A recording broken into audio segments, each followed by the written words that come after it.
Hello, everyone, and welcome back to our show, Faith in Each Other. I am your host, Jordan, and of course, I'm joined by Pastor David Williams and his good friend Tom Ingram. How are you guys doing? Happy New Year. Happy New Year. Happy New Year, Jordan. Good to see you. I hope you had a good holiday break. That's for sure. Well, today we're going to talk about a little bit of a serious matter, Brazil and Lula. The attacks on Brasilia drew a stark comparison to the 2021 January 6th insurrection at the U.S. Capitol, and it came a week after Lula was inaugurated. The leftists defeated Bolsonaro in a runoff election in October, one of Brazil's closest ever elections. Sunday's episode amounted to one of the worst attacks against democracy in Brazil history since the 1964 military coup. And so I want to talk about the matter of Brazil's political crisis today. And I also want to talk about a couple key figures in the events that led up and is currently happening. What are your, Pastor Dave, what are your thoughts on the current situation that Brazil is facing? Jordan, I think right off the bat, we're seeing more and more change government by force. Change, if things are going to change, it has ended that there are those who will say no more discussions, no more commentary, that they're going to bring about change in a more informal way. And what's going on in Brazil, and I have a few friends who are from Brazil. I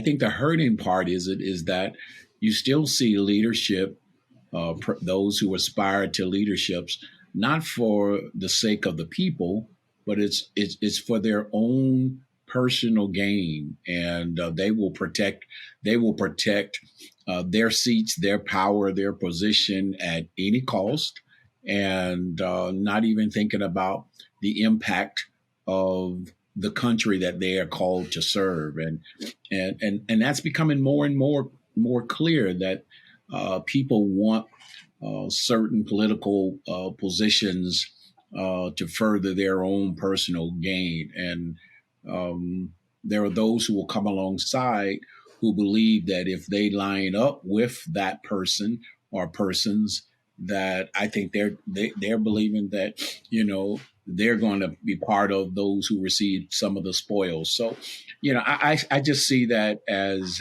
another sad day in human politics and countries, how countries are being led and I don't know, developed by people who are not so much really concerned about the everyday persons. Yeah, it's a sad day for me. Yeah, absolutely. Thomas, what are your thoughts on this current situation Brazil's going through? Well, Lula started the whole event by calling his opponents crazy. And calling your opponents crazy is crazy when you're the one who won and needs to govern, right? The person who won the election is supposed to reach out to the other side, not call them crazy. Everybody knows this, right? Lula's main problem is that he seeks a leftist revolution, and democracy isn't strong enough to provide that for him. Lenin was right? If you want to redistribute wealth quickly, you need a dictatorship of the workers to do that. You can't do it with democracy. And that's the fundamental contradiction of what he's trying to do. And empty promises like his were what led to the fascist revolutions in the 1930s, in my opinion, that people would come out and say, I'm going to make all the poor people rich, and then it didn't happen, and then you have the revolution. But you can't take people's property with the ballot box. That's just a basic principle, and everybody knows this. And I think that's his basic problem, is that what he's trying to do is not possible to do with democracy.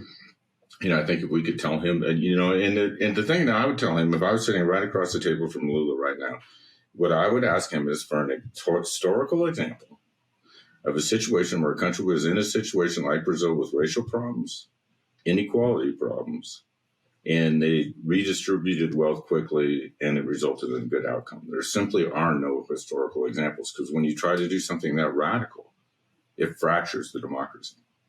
The rightists might take over, the leftists might take over, but you can't continue the democracy after you try to take someone's house. It's not like that. So that's his main problem. But the question of whether he's doing the right thing or not, I would give you a counter question. What would be more important to you, preserving democracy in Brazil or preserving the Amazon rainforest? Okay. And I think that, these are the questions that we need to ask ourselves. But if Lula's approach is the modern approach to politics that we take in the United States, which is that I'm doing the right thing and the other person is wrong, right?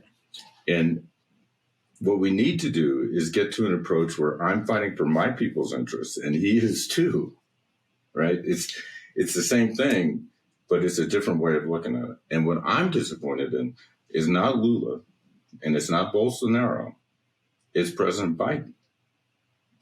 Because what we brought democracy to the world. And this is the message we're supposed to send. This is our job. And we're failing. Our generation is failing.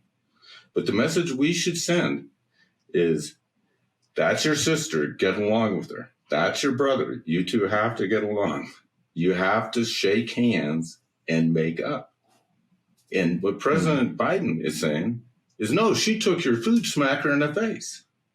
And yeah, maybe that'll keep her. You understand what I'm saying? It's just like we're leading Brazil toward fracture. And that's the problem I got.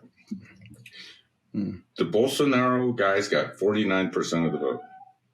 The system, the democracy in Brazil will not run without their cooperation. Outreach is the only way. And we should be pressing Lula for outreach. That's what we should be telling them. And instead, we're telling them to smack his little sister in the face. And that's what I think. I think it's horrible. I was going to say they didn't only attack the Capitol on January 6th. They attacked 3 different democratic institutions. This, combined with the fact that Brazil's democracy is rather young, makes it, seems pretty dangerous. And about the rainforest thing, Tom, preserving democracy is preserving the rainforest in a sense. It will be hard to preserve within an unstable country. First thing I would tell you is we had a rainforest and we cut it down, right? And there's a cartoon of a white guy in a Cadillac, and there's all this smoke coming out of the back of his car, and he leans out the window. There's a guy with a Mexican hat come down a tree, and he goes, "Yo, amigo, we need that tree to prevent global warming." And that's what I see, right? That's what I see. We cut down our rainforest. We're not compromising on anything, right? And so, I would just add that the approach, Tom, that you are asking for is very much the approach that we're not doing here in America, and we're clear on that. No, there is no reach out toward one another, and every party, each party, I don't care which party, not one saying one is better than the other. Where democracies have gone today is how many people can you get to stand with you when you espouse hatred and destruction to the guy across the aisle and his constituents, and you are proclaiming that you have looked the situation over and your way is the right way, everybody else's way, I'm certain, is the wrong way. And that seems to be the call of the world's politics now, not just in down in Brazil and here in America, but we're seeing more and more countries becoming so fractured because people are declaring it's my way, and I'm not willing to share this nation or our way to govern. And I'm not sure that that is a presidential thing, because each group will, whoever is elected, their leadership is contingent on, will you say these things the way we say it? And if you are elevated to the top position, we will follow you only if you say down with the other side and up with our side. And I'm believing that has become the trumpet call of politics, those in democratic countries. It is no longer do we govern together. It is my way or the highway. And right. I think the rainforest is a perfect example. Yeah. The rainforest is a perfect example where it's just, I'm 100% certain that we should not cut down the Amazon rainforest. That's the way people take it.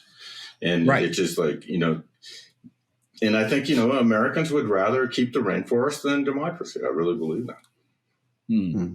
But the thing is, can you say that my opinion, right, sure, is that we should preserve the Amazon rainforest. That's my personal opinion.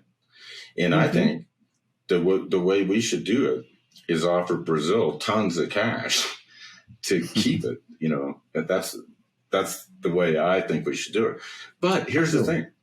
I'm willing to accept that I may be wrong, right? I'm willing to accept that maybe the best thing is for them to cut down the rainforest and then make their people rich using the farmland. Maybe that's the right thing to do. I could be wrong. And that's all I'm asking for the people in the United States, is to lose the certainty, because that's the only way you can have respect for the other people. And it's the only way that you can ever hope to work with them in between elections, right? Yeah. If you're certain that you're right, people pick up on that. It's almost like racism. I mean, and you just can't, if I'm certain that you're wrong, that somehow I'm superior. There's a connection there. And my opinion is we should try to keep the rainforest. And, and there maybe have to things that we have to compromise to do that. But I accept that I could be wrong. Okay. And then there's other things that you aren't questioned about, right? Like racial justice, right? That's not like the rainforest. That's different. So there are things, murder, right? No, murder can't be okay. So we all accept that. But the rainforest, maybe we should turn that into ag-land. Maybe that's what we need to feed our population of people right now. Right. Okay. Right. So currently, how do you think President Lula is handling the aftermath of the situation? I'm really disappointed in President Lula myself, but the guy's got a difficult situation. He's a much more difficult situation than I am. And he's got all his supporters that he's responsible to. He's got all the people who gave him money. He's got all the people who worked hard for him. He's not the one that's really responsible to do this, I think. He should know that he has to reach out to the other side if he's going to govern. He needs to know that. That's basic. But I think that we need to be other people in Brazil, the commentators in Brazil, the political commentators. They need to be delivering the message that reconciliation is the only way. Those 49% of the people that voted for Bolsonaro are still there. And we need to find a way to work with them. I don't think that necessarily needs to come from Lula, but it needs to come from President Biden. I mean, he needs to tell them that these people live with you. You have to be able to work with them in between elections. Democracy cannot function unless you have a working relationship with the other people during elections. And you guys are heading away from that. And once you get to the point where you're completely away from that, then the democracy must fail because it doesn't work anymore. And so I'm not really disappointed in Lula. I'm disappointed in the United States that we would take sides on something like this, that the Democrats would want to, take sides in somebody else's dispute. And that's just it. I think I think what we're seeing in Brazil is a page out of the playbook. They are just walking down the same aisle that we have been walking down. We're not espousing work with each other. We're espousing and destroying the other one, and then we will reset this country. And I think when I hear could we go into their country? I think some people voted for Lula. At least this is what I hear from my Brazilian friends. They said the reason that they voted for Lula, it wasn't because they believe that he had a strategy that would so much better Brazilian people's situation. It was from the leadership of Bolsonaro. They had become so discouraged, just like there were some people who became discouraged with Trump.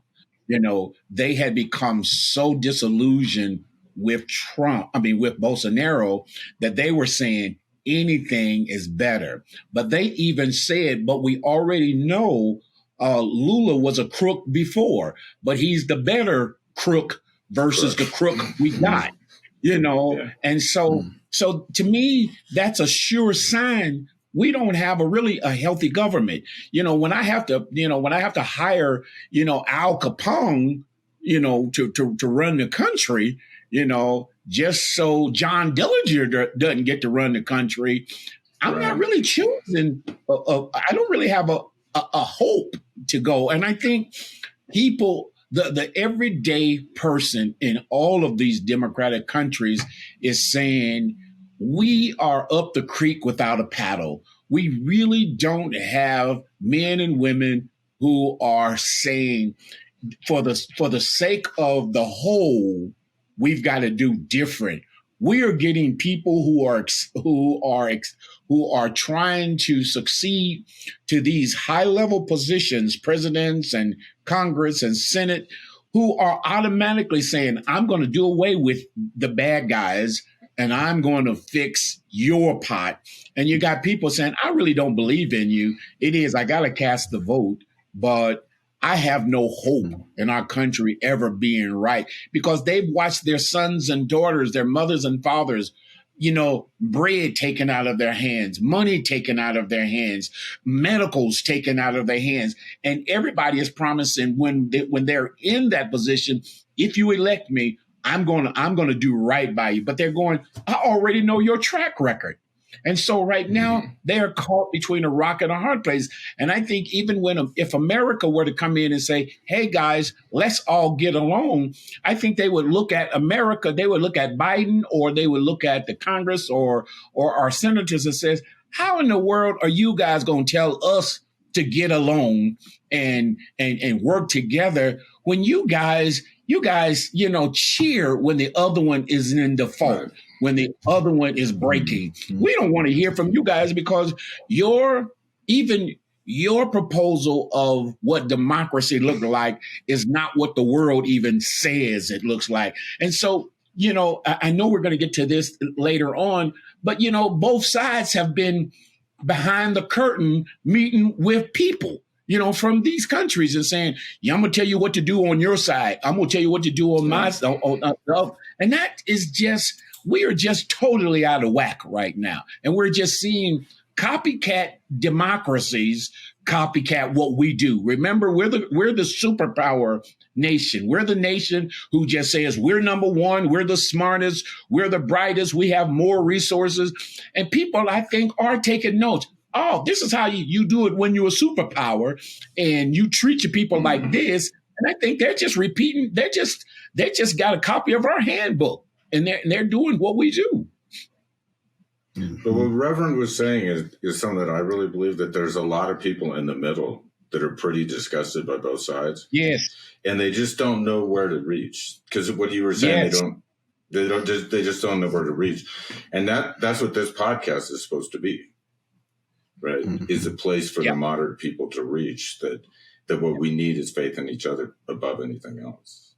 And that's a real simple concept to grasp onto. So, but what we need is for the people in the middle who are disgusted by the crazies on both sides to have something that they can reach across to each other with a if they could say if they could just say to their own leaders, to our own leadership, we want better than what we're getting. Somehow we've got to be able to tell our leadership we need better than what you guys are offering us. It's just and what not. I would say is that we need to break away from Bolsonaro and Lula. There has to be a third group that is like loosely affiliated with both. Could switch back and forth and regulate them. Yeah. Now, so after the dust settles, how does Lula win over the other side? Are we trying thousands of people? I mean, we tried hundreds of people here in the United States. How do we hold those accountable for the attack? I mean, there's so many things that Lula has to do. What now? What are your thoughts on to?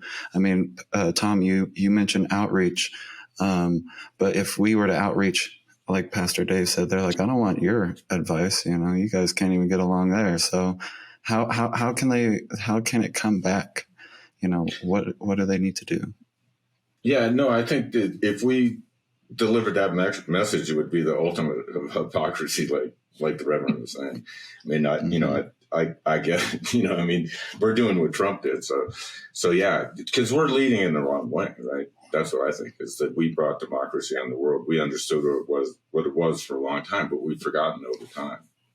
And so to me, still delivering that message to the world, that outreach is that you got to fight over the election. You're fighting for your people. Once the election's over, then you have to try to work together because it's the only way. And outreach, to me, I mean, I don't want to interrupt you, Reverend, but I'll be real quick. Outreach to me is easy. Outreach to me, people love it, right? People always say, if I reach out my hand, it'll be slapped away. And it's like, maybe they will slap it away, but it'll still have an impact on them. Right. I just would, what seems to keep happening, whether it is, in other democratic countries, and right now we're talking about Brazil and America, as long as we create a diversion, it's almost like we create these diversions so government can't run, so government cannot happen. And it's almost like, again, it is a strategy within itself. Let's create a diversion that whoever is in leadership, you will be so busy entrenched in dealing with this first opening part of your administration. You don't get to deal with any of the country's issues and problems and solving the issues that are confronting our nations. And it feels like it's textbook. It just, the moment Trump went into office, it is, let's just get after him. So we spent 4 years of playing tag. Let's go after him. Let's pull up on this. Let's get this and pull this and let's do this. It put the country into stalemate, so nothing could happen. And anytime you try to legislate or try to be a country that was trying to deal with the issues, it was almost overtaken by, this is we're going to have another court appearance and we're going to do all this. And now I think that's what Lula is going to be faced with. Lula is going to say, instead of me trying to come in and begin leading this country through a process, now I got to spend the next 6 months. And how do we try the people of this type of insurrection? That's 6 more months, almost probably a year. There will be no administration. There will be. Then you get to the next election, and then you're doing that, and nobody ever runs the government. Nobody. The government is never ran. And I'm going again. This is becoming textbook, and we're almost selling it to each other. If you're not happy with the government, blow up the office. If you're not happy with the, with the party that's in power, shoot somebody. I don't know, but it's becoming that we're not even trying to become countries of and for the people. It's almost like our governments have defaulted to the point of we are. It's no longer about the union and the benefit of building a nation. It's almost like it's building a party or building individuals.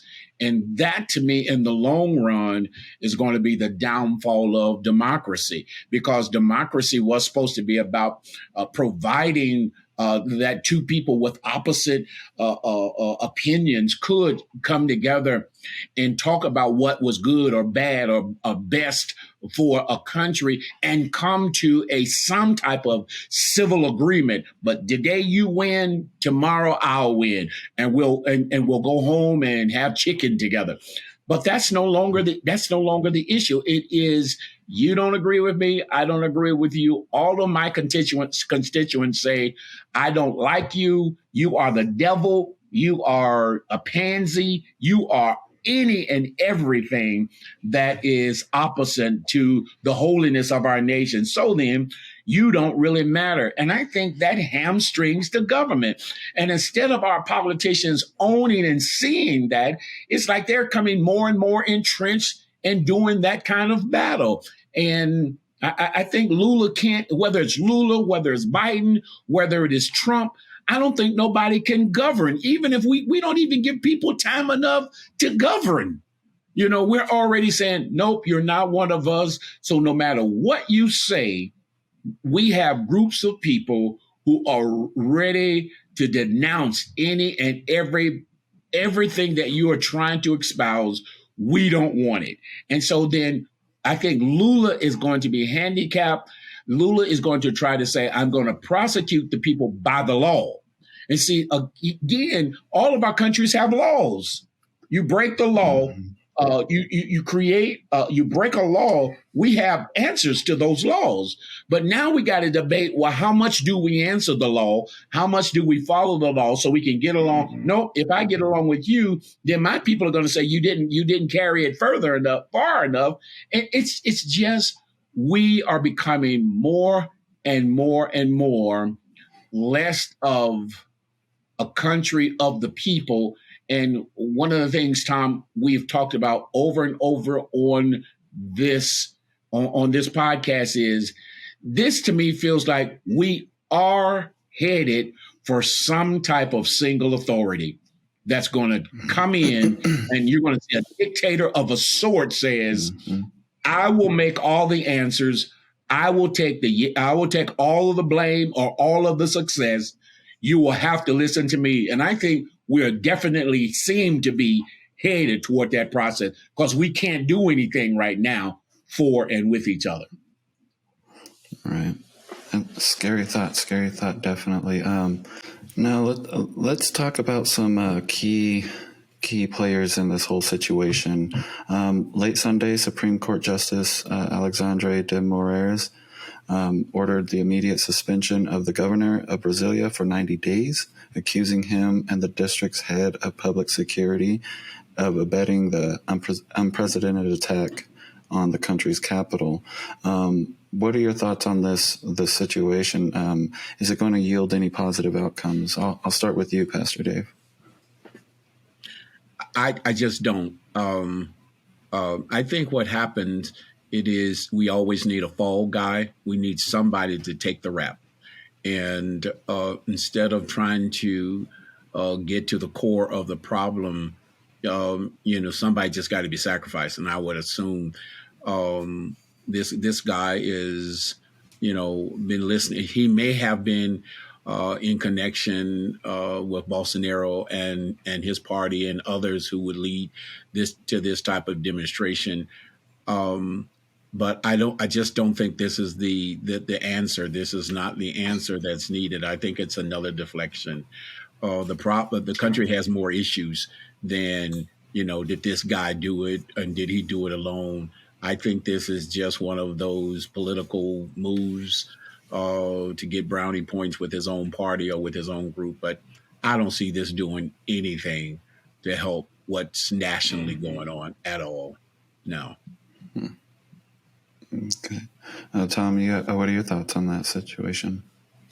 Well, just to me that once you take the oath of office, then you have a much higher standard than you do if you're just out there running for office or voting for somebody or protesting or whatever. Yeah. So to me, if you're not performing the oath that you took to the Constitution, then that's a different standard than just protesting. But the sad fact is that the Bolsonaro people do have the right to protest. This is actually guaranteed in our Constitution.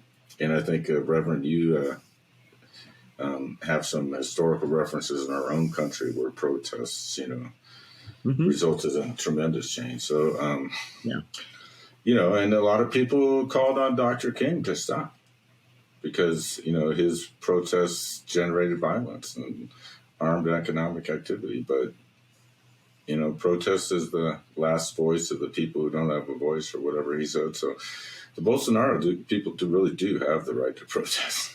I think you can protest, and I think protest is a part of constitutional rights for people.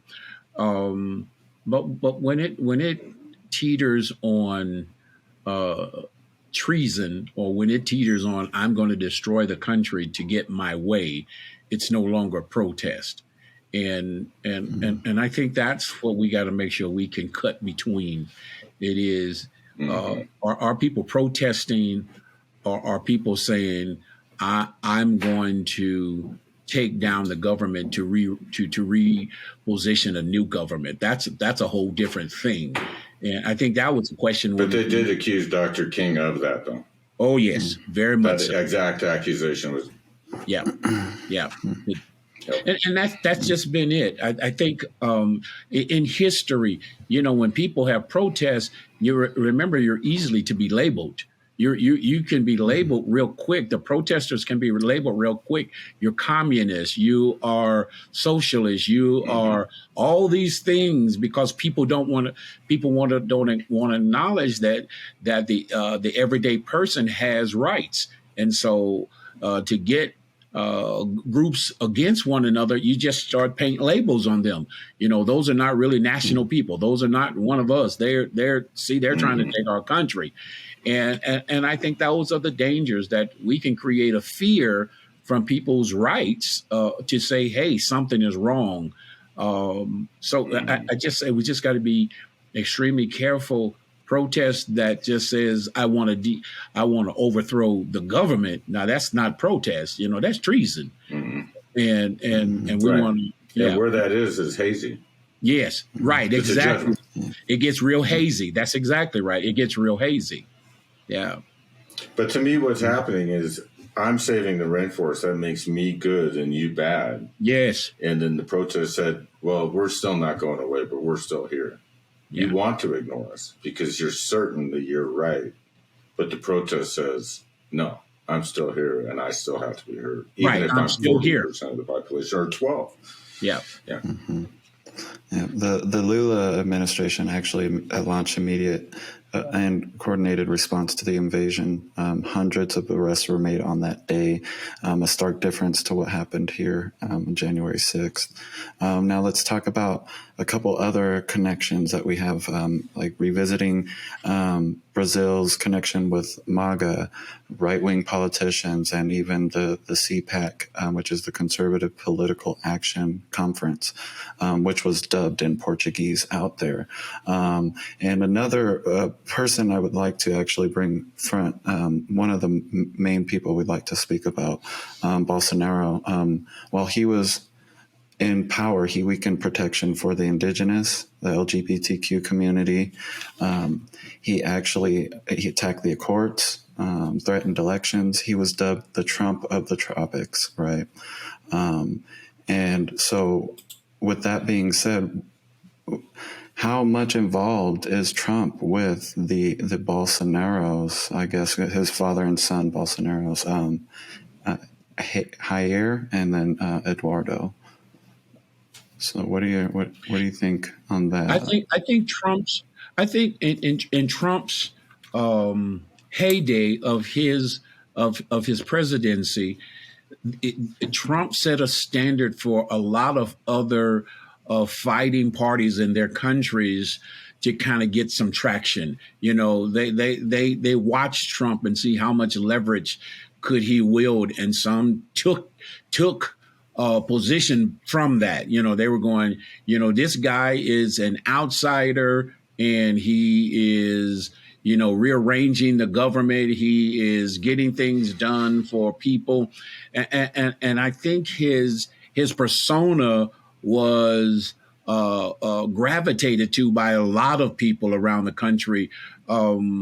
Europe, we saw it. We saw it in Europe where parties, were just saying, "Hey, we don't want certain people. We don't want this, and we're not going to take any more immigrants into our country. We are going to fight for our country. We don't want gays and lesbians." And it was, I think they were taking notes from Trump's high moments of his presidency. And if it wasn't, and I think they were just watching to see how far will he get in reorchestrating a new type of America per se. And so I think his style was mimicked by many. And so many wanted to have audience with him. And I can't remember if it's the woman prime minister for Spain or Italy. Where was that at, Tom? Italy. That's the one. Italy. Same thing. I mean, I think she took a playbook from Trump. I'm going to. We're just going to go hard line. We're just going to go hard line. We're just going to. We're going to shape Italy into position, and we're not going to play ball with status quo. And I think these were countries who were saying we're ready for change, and they didn't know what change, how to produce the change. So you got to find somebody who is mimicking what you think you want. And I think Trump was he was a rock star in at his high moments, and so others wanted to produce the same type of fervor. And So I think that many began to partner with him. I think his son, whatever his son's name is, often would go to countries, to people, and speak at rallies and groups of people in other countries that he would promote the new Trumpism, the new Trump style of government. And people gravitated to that, because they're saying what we've been doing hasn't been working. And so now in Brazil, Trump and his group of people, his people, often invited people from the Bolsonaro family and representatives to come to his rallies and come to their group, come to Mar-a-Lago. I think because he was trying to create this new wave of government, and Trump saw it not just in America. I think he wanted to see a new change in world governments and countries around the world. And I hear Trump for this. I've always heard him say, kind of believe in this, that I think Trump was saying, I think your countries are going to have to step up and make the changes that you want without you saying, America, come and make our changes for us. And so I think there were governments or people in government who were saying, this guy might have something. And if we can rise up from the outskirts and come in a different way that they expect, we might be able to create change. And so I think Trump created a strong fervor in his philosophy of rearranging the government. And we're now seeing, I think, part of the results of his leadership. Yeah. Okay. Tom, did you have what are your thoughts on that? Yeah, no, I think Trump was heavily involved with the Bolsonaro guys, and and I think those connections are questionable and stuff. But I think the message that I would have for the American people is, number one, is the rest of the world looks up to us. They don't admit it, but they do. Yes. And the whole world wants to emulate us. They don't admit it, but they do. Mm-hmm. And if we could have treated the January 6th insurrectionists with a different approach than the one we took, which was just prosecution, I think that would have been an example to Brazil that they could have used now. But what they see is, smack them in the face. But yeah, no, we're an example for everyone else. And when we elect someone like President Trump, who's basically anti-democratic in his outlook and his personality, then that sends a big message to the rest of the world. It's okay for you to do it too. And that's the thing. I guess that would be the big message that I would have about this whole thing is I wish when we were doing the January 6th thing, we could think about it being an example for Brazil, who's in a much more serious situation. But when you have an election like that, outreach is the only way. It's the only way. And when we reacted to January 6th, we sent the whole world, in my opinion, the worst example possible for how to handle it. Absolutely. With the recent incident in Brazil shows the extremism threatens not only our democracy in the United States, but democracy on a global scale.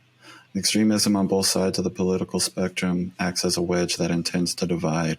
The moderates are going to have to step up and foster faith in each other in order to rise above the current state of affairs and protect democracy across all borders. We have to be able to have faith in each other and each other's side so that we can work together. Let's look for what unites us and work to restore faith in each other. Let's all do outreach in our own lives this week and gain some faith in each other. United we stand, or divided we fall. I want to thank you guys once again for joining me on today's show. I want to thank all our viewers and supporters out there. Thanks, Tom, and thank you, Pastor Dave, and we'll see you guys next time.